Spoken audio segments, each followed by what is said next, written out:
Hello, folks. This is Saima Dillon, and you're listening to Heart with the Women of Noor, women empowerment group where we are sharing stories of women of Noor.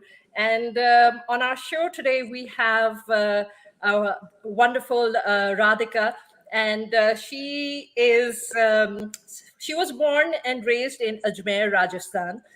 She comes from a Punjabi family, second oldest of four siblings. She did her schooling from this prestigious school, Mayo College Girls School in Ajmer. And she's going to share her story, her journey, and we hope to empower other women who are listening. And I think the most important thing that we are wanting to do by sharing these stories is we hope to make everyone realize that you're not alone. People might not talk as much about their journey and the life challenges, but you're not alone. And we are all in this together. And I want to introduce Radhika. Radhika, welcome to the show. And I have my wonderful co-host Kalpana with me.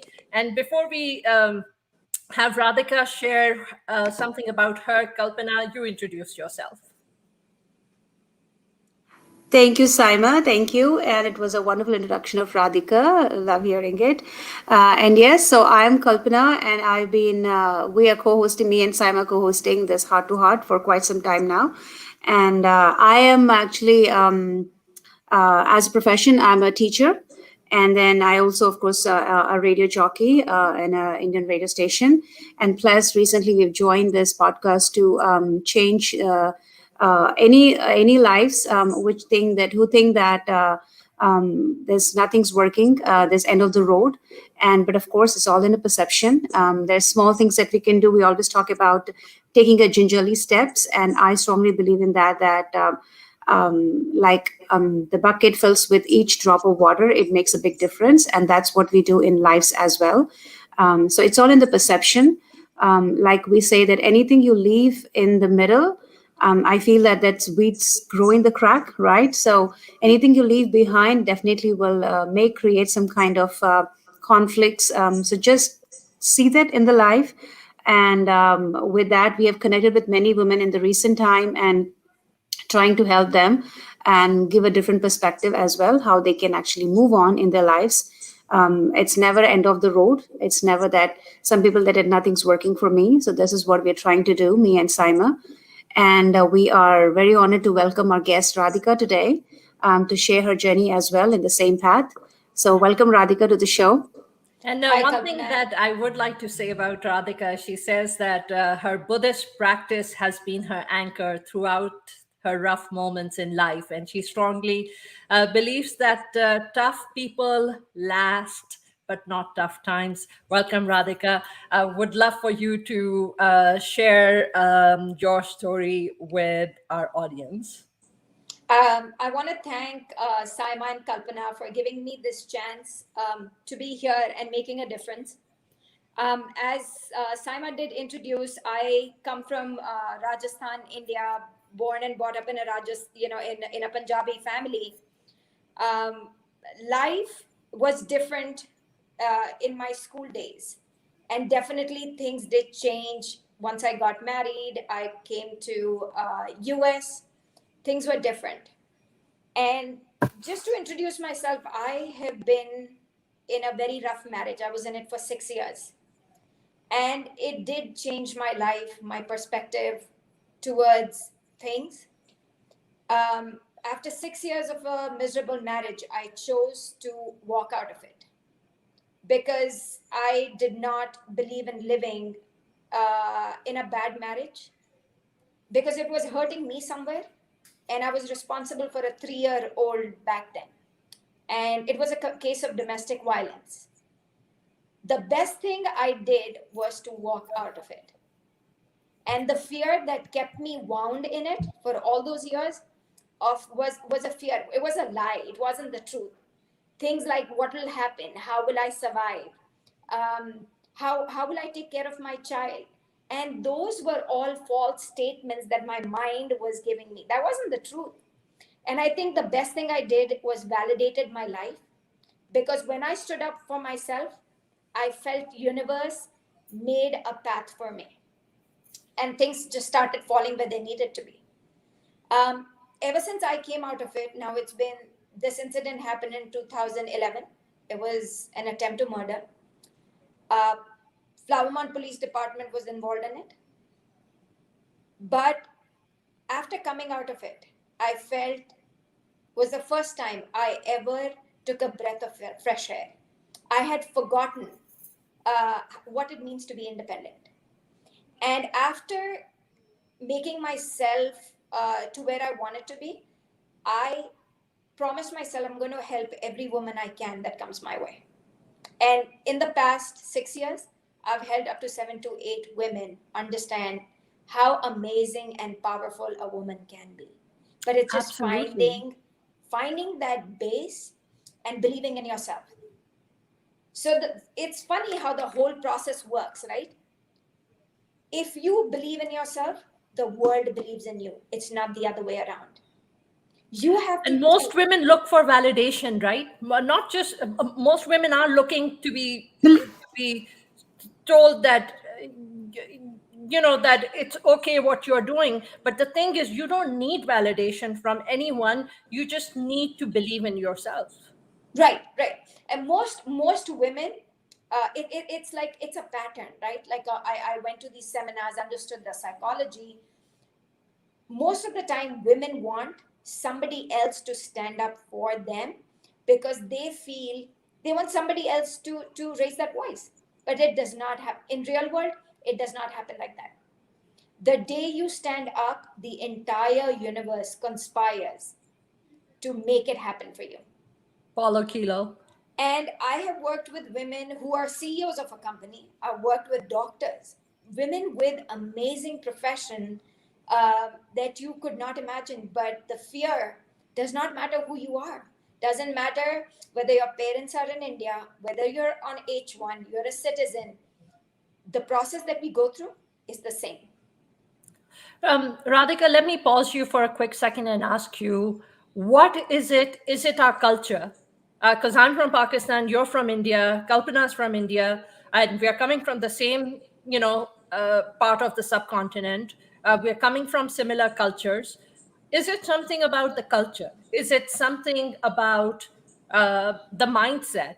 What exactly is it which takes away, or it doesn't instill that confidence, that belief in women, where women would feel that, what, I'm complete, I have it all within me, and I am the one who gets to define how I'm going to be treated in this life.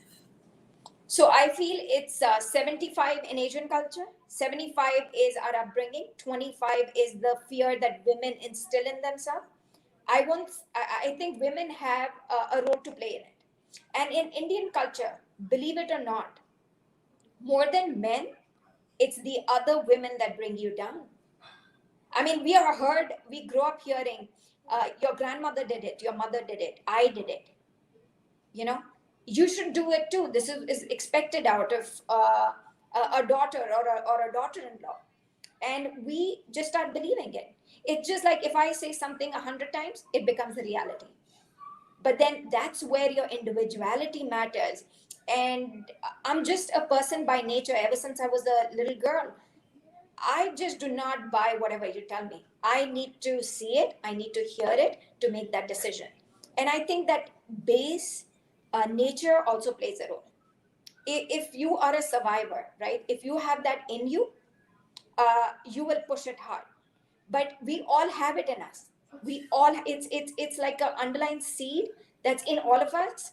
But it depends how long it takes for that seed to sprout, or you to say that, you know what, I've had enough. For somebody it's going to be 2 years, for some of us it's 25 years, for some it's 6 years. It just depends from individual to individual. So what happened in your, obviously, it was an arranged marriage, right? Right, it was. and then you got married, and just like anyone else, everyone has these, these fairy tale expectation of a marriage until you actually get into it and you realize that it's Right. that's not what it's meant to be. Right. And again, especially with women who lived in joint families, Yeah. it's harder, I think. So so tell us your story. Tell us, you got married, you went into that household, you came from India after marriage. Is that what it was? I was in New York doing my nursing. Okay. I went to a nursing school, so this is who, coming from a Punjabi family, where you believe that this is how women are supposed to be, right? It has nothing to do with your intelligence, your competency, none of that. I got married. I moved to Dallas from New York City. I lived in Queens for 5 years. And I knew it, I think, within 2 or 3 days of my marriage that I had stepped into something which is going to be hard. But in my mind, I wanted to be that right daughter. I didn't want anybody to say there's something wrong with me.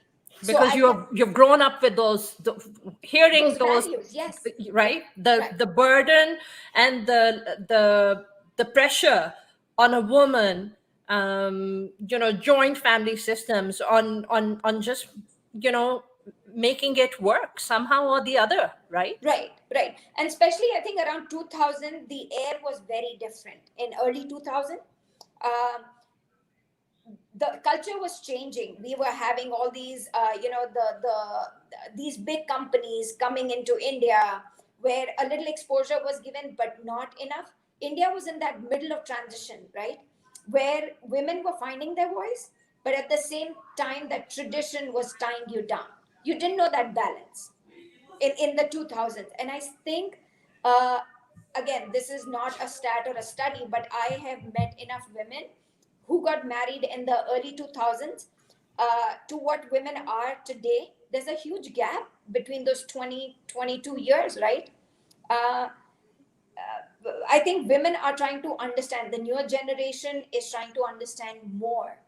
But yes, back then it was the whole cultural thing, and I stayed in it because I wanted it to make it work, because that's all I knew. Nobody in my family had heard of divorce, and it was a big thing. And It's another still thing, a taboo, Radhika, because even if you talk about the divorce, even today, I know the things have changed and people are coming out to speak about it and they're open about it.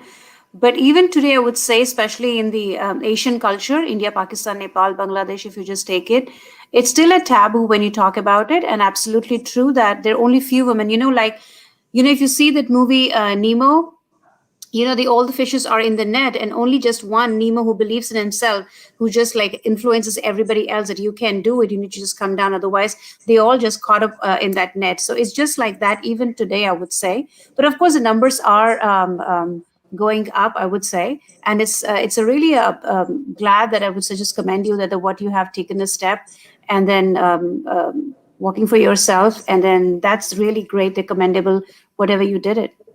So let me ask both of you a quick question before we go back to letting Radhika to share the abuse that she went through and what got Flower Mound Police involved, so that women who are going through abuse understand that abuse comes in physical, mental, emotional form. Let me ask you this question real quick, Radhika and Kalpana.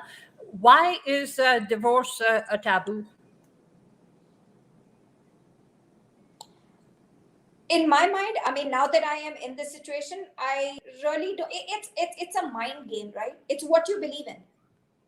It's what you believe in, and it's the people you surround yourself with. Like for me, my father always told me this, and what gave me the courage to come out of it was, you're my asset, you're not my liability.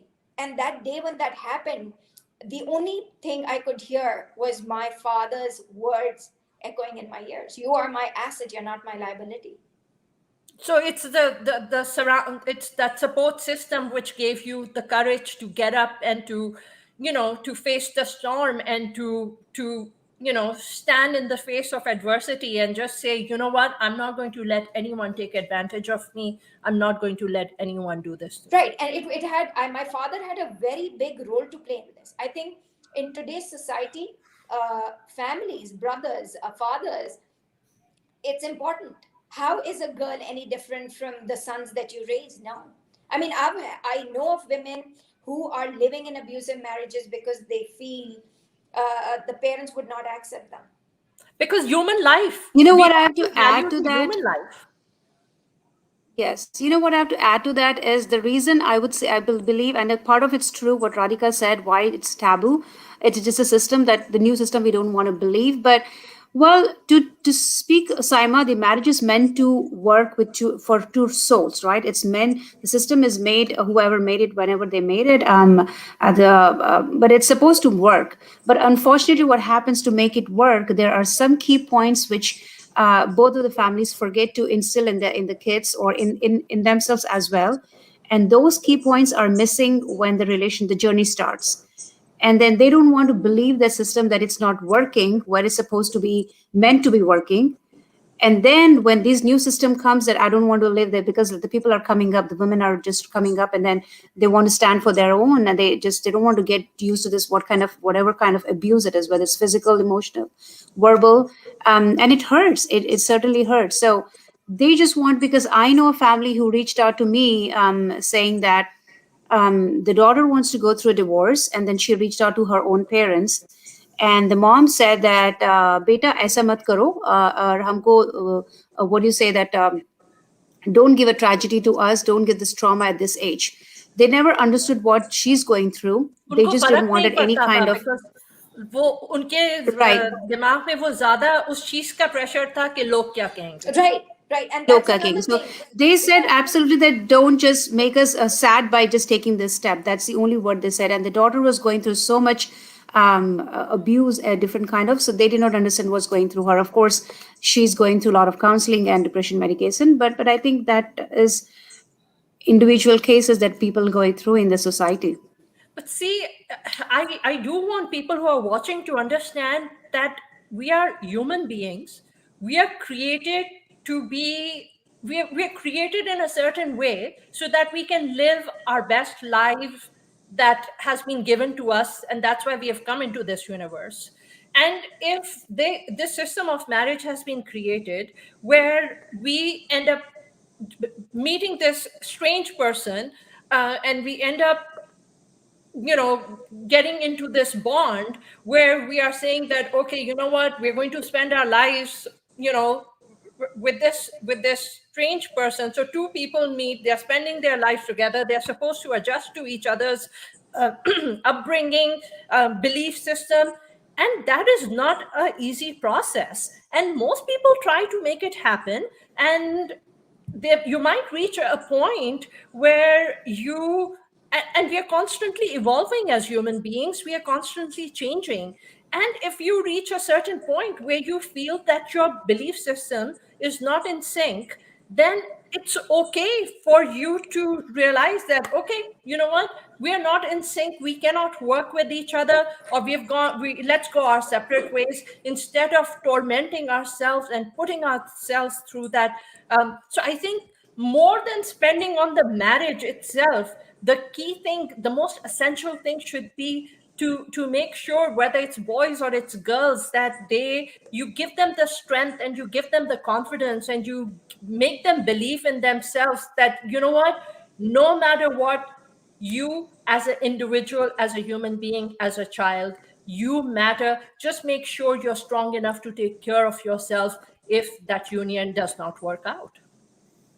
True. And again, nobody gets into a marriage to get out of it. Everybody Of gets in course. a marriage Right. to make it That's work. true. But where is that point? I don't think for any woman, your dignity, your respect, and your self worth should be compromised. And Absolutely. if, again, it's an actual stat that 90% of the women do not get out of a marriage before the children are born. And this is the thing, if a child, once you have a child, things will get better. No, they will not. And So some strange myths right, out there, like if your child is in depression, your child is going through a difficult time, in our culture it's like, okay, iski shadi kara do, get this person married, and like the marriage will just fix it. solve Yeah. all the mental health issues, and The magic happens just, yeah, it will happen No, but magic will I happen. automatically. my one thing I want women to be very aware of, uh, that if you think you're in a marriage for your child, you're lying to yourself. You're not in it for your child. You are in it because you're scared, and that fear is constantly telling you that you can't do it and you're not worth it. I mean, And how Radhika, many share what you times? went through, the abuse that you went through, and what was done to you. Um, it's a few things I can share because we all have a personal story. But Yeah, yes, I was whatever you're so it comfortable sharing. it it it was very it just didn't start with physical. So there's a pattern to abuse.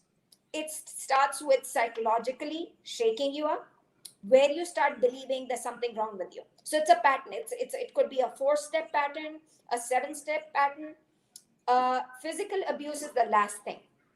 It starts with mental, emotional abuse. That's the first thing. And if you can spot it, whoever's going through it, those are the signs.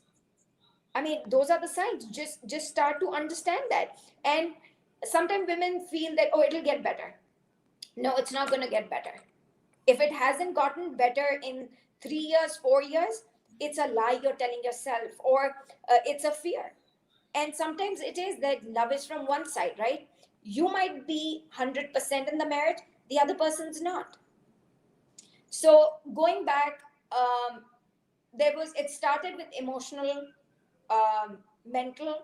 I think people who were around me could see it, but nobody. And again, I was waiting for somebody to validate it.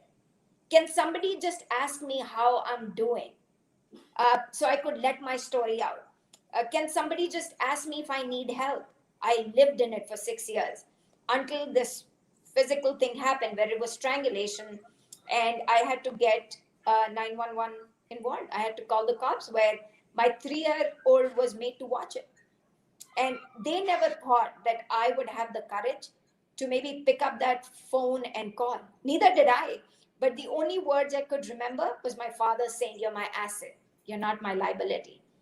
And after that, and I'm telling you, the hardest thing uh, was to pick up that phone.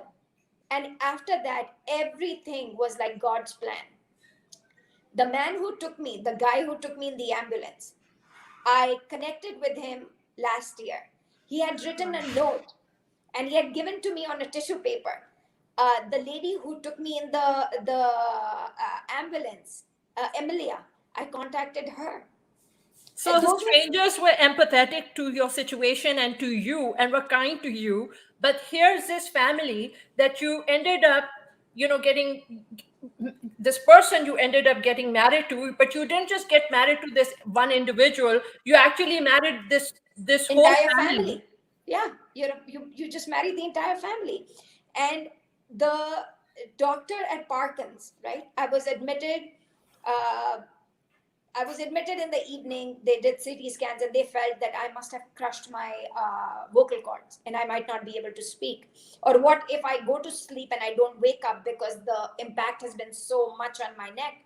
But through it all, I mean, uh, Constable Burt, so Denton County has had a constable. I don't know if he's still there.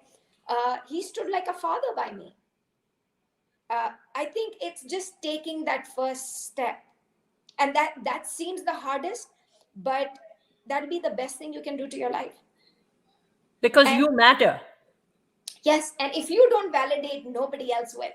You And have to learn to love yourself and to believe that you matter and that your life matters, and that whatever you need to do in your life to safeguard your own well-being, you need to do it. right, if you're in something that is miserable, life is way too long. It seems like a 1,000-year life. But if you're in a happy place, life is just fun. Life is like, it depends on what situation you are in. I remember marking every day on a calendar and saying one day of my life is over. I mean, I don't even recognize my old self. I mean, if I could go back, um, I would just hug myself and say, "You're so brave. You're just so Yeah. beautiful." You know, Yeah. the younger, the immature me. But my message to women out there, if you're listening to me and my voice can reach out to you, stand up for yourself. Nobody will. No You're one will. beautiful. You're Yeah. And amazing. that's what the message we want to send to everybody, whoever thinks this is the end of the road and whatever we do, it's nothing working. I think, no, it's not true. Because women is resilient by nature. It's just that they were not being taught to open up because they doubt themselves. They have a self doubt in themselves. They think that they can come up, same thing what you said, that what's going to happen. But that one step that you took, Radhika, is a great thing. And you have seen by yourself that probably the initial days were hard for you, probably, I'm sure, but then Um, I think they were not as hard as living in that hellhole. They were easier. That was the crazy. working hard, raising my son. I never doubted that why I did that. Never ever in my life did I say that would have been easier. This was a new That's experience. great. It made me uh, the person I am today. And would I change anything to where I am? No. If I say, do I want to take those hardship away from my life? No, because it wouldn't have made me who I am today. And I'm thankful to those people for doing what they did so that I could come out of that and be who I am today. If And you could change one thing about your past life, what would that one thing be, Radhika? If you were given a pass to to clean, erase one thing, what would that one thing I be? wouldn't have waited until the abuse to happen. I should have gotten out of it way before, even before my child was born. But I believe, because I'm a Buddhist by nature, that everything happens for a reason. So out of all this, I was supposed to get that diamond that I have in my life, Ayan. There was no other way. Uh, so I had to go through it. But if I, as a human being, I take it and I can erase something, I wouldn't have stayed in it for so long. I would have gotten out of it earlier. And coming from a Hindu family, right? Every morning we wake up, we see these goddesses or on our altar, right? This is only an external version of you. That's who you. That's you. The Durga, the Kali that you see, it's you. God is not outside of you. It sits inside of you. Find that. Yeah. Look within. It's not. It's not outside of you. Yeah. These idols are made for a reason. We have forgotten what they are for. Every morning when that woman wakes up, it's to remind you have those powers. You are one of them. And me and Kalpana, whenever we are talking, we usually talk about this, that we as So yeah, the same thing. individuals, right? We are complete. We are complete beings. We have been given a brain, a heart. We have been given a soul, and we have been given a conscience. And all these things, we are meant to use these so we can, define ourselves and live our best life. And what you went through was not just abuse, uh, uh, you know from this person that you got married to, who was supposed, you went into a household of people with different personalities, and you went in there, and that life partner was supposed to help you, adjust in that household, give you love, give you kindness, give you tenderness. These are things that it's okay for you to expect from your spouse, right? Saima, so I'll tell you a little. The abuse was never. It's very strange, but the abuse was never from my husband. It was from his younger brother. It's shocking, but the abuse was never from my husband. He would just stand there. He would just And stand what? there and watch it, How heartbreaking. right? And again, and you're like, That's I can, pathetic. Yeah. sometimes, yeah, when a person is in my situation, it's not the husband. You're like, I would have been okay if my husband was doing it, but it's not even my husband. It's somebody else, and the You had to husband just, take it from your brother-in-law. right, right, Your and Well, brother-in-law abuse is is the one. abuse, Radhika, I think, but I know it's sad that he was just a bystander and then watching it and not supporting you for whatever happening.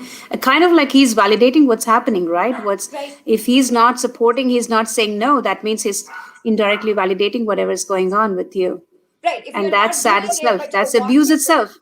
वो right? You're तो watching दिल it. के ही चूरे चूरा दिल का हो जाए कि जो इंसान आपको सपोर्ट करने के लिए आपने अपना यूनियन उसके साथ, आप अपनी, you've left everything behind, your nursing, your schooling, everything that you were doing to come and create this life with this person who's supposed to be your partner in everything, support you.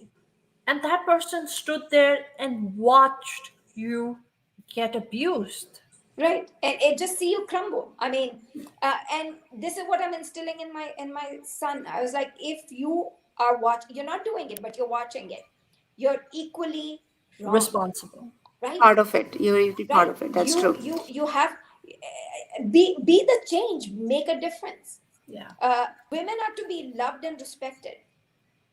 You know, we are the ones who hand on the next generation to you. Why are women treated like that?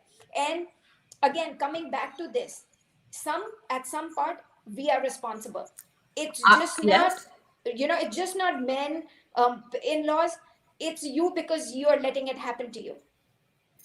And in this But you country. know what happens, Radhika? For most of the women, that one thought comes very late in the life. They don't realize it because many families go through for decades of life, married life, like 10 years, 20 years, and then they realize that what are we doing? Why are we living in this in relation for what? But unfortunately, this doesn't. This like for you, it was 6 years, but for many people, they just go celebrate their silver jubilee and everything. And I know some people 27 in years my right here. You're So 27 years? 27 years. Oh, wow. So you know each other from 27 years. 20, No, we're yes. not. See, the show is not that we are asking women to come out of their married life. No, we do believe in that bonding and everything. But if things like this sort of thing happen, then stand for yourself. That's the main agenda that we're trying to tell, because not many women speak for themselves. They're being strangulated or whatever, stifled with so many people that their own in-laws, their own people that don't do this, don't do this, don't do this. It's been said so many times. So that's why only few people who come out of it and take this step, but many just are in still doubt. They're still in a contemplating divorce and thinking about it. Should I or should I stay or not? But it's very sad. You know what? Like I was telling that I know one of my friends' in-laws actually. They are like they're probably maybe in 70s or 80s. But she went through a lot of trauma, but then she still decided to be in their marriage. But she never respects her husband. So her husband doesn't respect her wife either. They're both are living in a they live in different rooms. They do that, but they are the grandparents who live up to. But everybody in the house know that they have no love for each other for decades, I believe. But that's a choice, But right, this is the Kalpana? It's a choice. culture. Yes, but this is a culture that unfortunately I would say that we speak that Asian culture is the strongest traditional culture. But unfortunately, if you just focus deep into the small things, like I was talking about the gaps, many people, like I think majority of the people live in this kind of agony that what's going on with my life, should I stay, should I move? This all happens to many people. Actually, there are very few people who actually have a blessed life, and God bless them, I would say.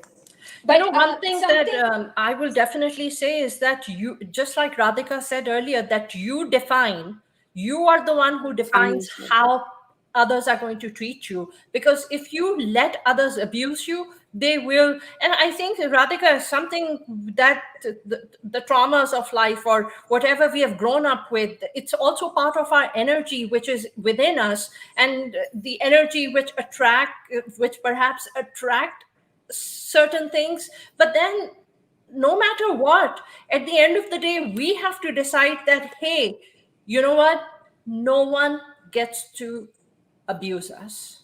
Absolutely, absolutely. And another thing, especially in this country and this state, there are so many hotlines that you can call and you will get help.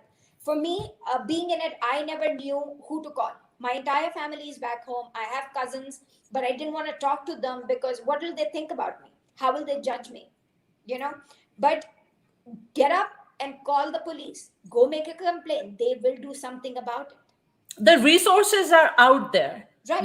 You were given help by Chetna organization, which is based in the Dallas Fort Worth area, and they help women, who are subjected to domestic violence.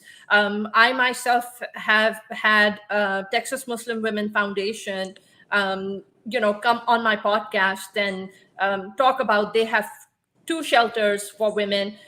They have a hotline that you can call, and they are there to hold your hand, to help you step by step, to guide you. So the resources are there, but the courage has to come from you. Right. And sometimes, Saima, I think a lot, again, I don't know the numbers, but I think there are a lot of women, they don't know what to do. And I can promise you that you make a phone call to the cops, they will never ask you to go back. Yeah. They will never. And the fear, what if my child is taken from me? Nobody's going to take your child away from you. There is nothing out there, but these are the fears we live in. How will I survive? You'll do better than what the situation you are in right now, and you'll get that courage. Again, the first, nobody can take that first step for you. You have to take it. You have to do it. The courage has to come from you, and the courage needs to come from the fact that you matter. You've been sent into this world, you, because you have a purpose in this world, and you matter. And but if you don't love yourself, if you don't demand respect for your being, then no one else will respect you either, I and the have an abuse will example. continue. She lived in I have an example of, let's call her Miss B, who lived in an abusive marriage. The boy is 16 years old and now is physically abusing the mother because that's all the boy saw.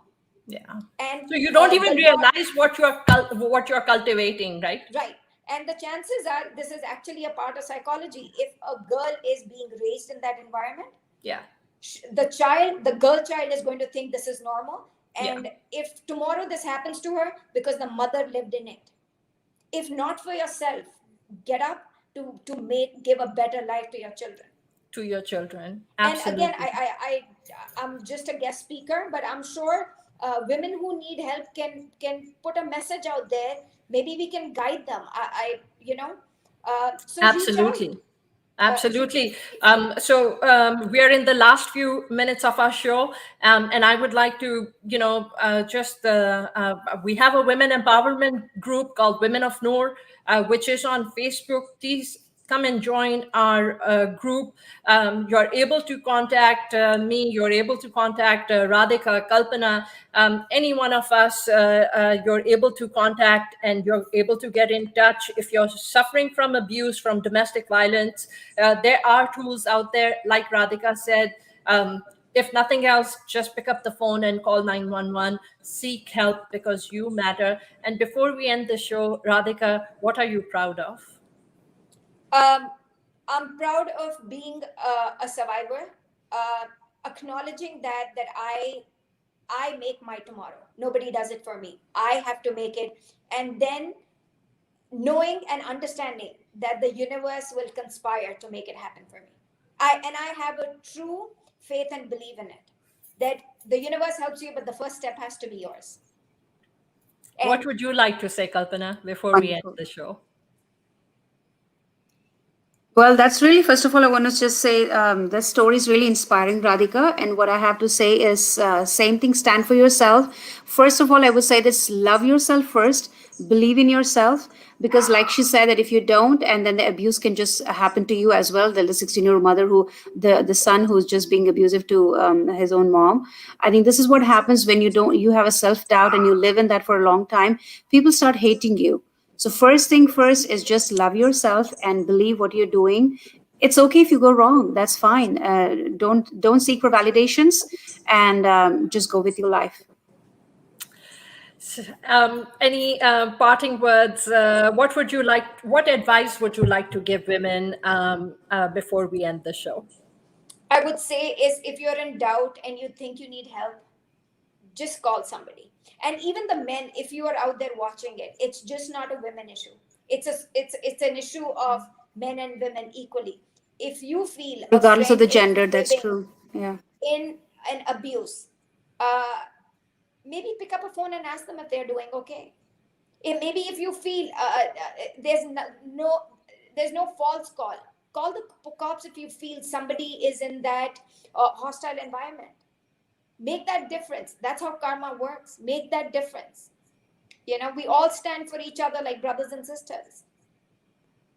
Every life matters. Yes, every life matters. Well, Radhika, thank you for having this courage to take a stand for yourself and to be an example to other women, other people out there who are watching, that your life matters. And Kalpana, Radhika, thank you so much for being a part of the show, and thank you for being a Women of Noor. And I'm going to remove you guys from the stream so we can end the show. Here goes. Thank you for being here, Thank Radhika.